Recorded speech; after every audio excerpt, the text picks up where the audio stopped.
Angelique, kasunod ng pagiging ganap na bagyo ng Tropical Depression Neneng, inaasahan na bahagyang hatakin nito ang hanging habagat na siyang magpapaulan dito sa Luzon.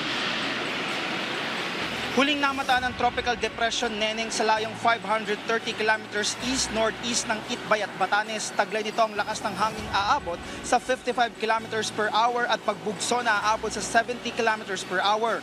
Kumikilos ito ng northwestward sa bilis na 30 kilometers per hour. Ayon sa Pag-asa, walang direktang epekto ang bagyo sa alinmang bahagi ng bansa.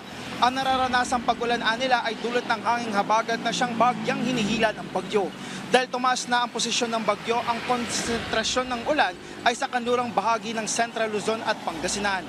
Inaasahan naman na lalabas ang bagyo sa araw ng Huwebes o Biyernes.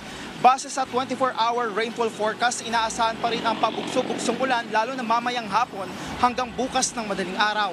Habang pagsapit ng bukas ng tanghali, maaring magkaroon ng improved weather condition. Ibig sabihin, maulap na papawirin pero may tsansa pa rin ng light to moderate rains at hindi na katulad ng mga nagdaang pag-ulan.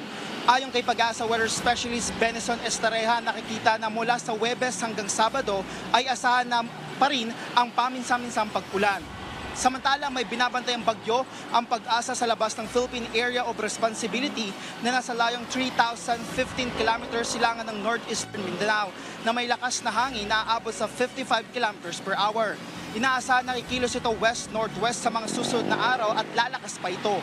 Posible itong lumakas bilang severe tropical storm o typhoon habang papalapit sa sa susunod na linggo. Angelique, bagamat naman hihina ang hanging habagat sa darating na araw ng Biyernes o Sabado, inaasahan na muling lalakas ang hanging habagat sa susunod na linggo dahil nga dito sa paparating na bagyo na lalapit dito sa Philippine Area of Responsibility.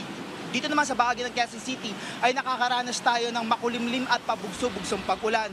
Sa ulat ng Quezon City local government ay nagsubside na o humupa na ang mga naitalang pagbaha dito sa ilang mga kalsada sa Luzon. Angelique?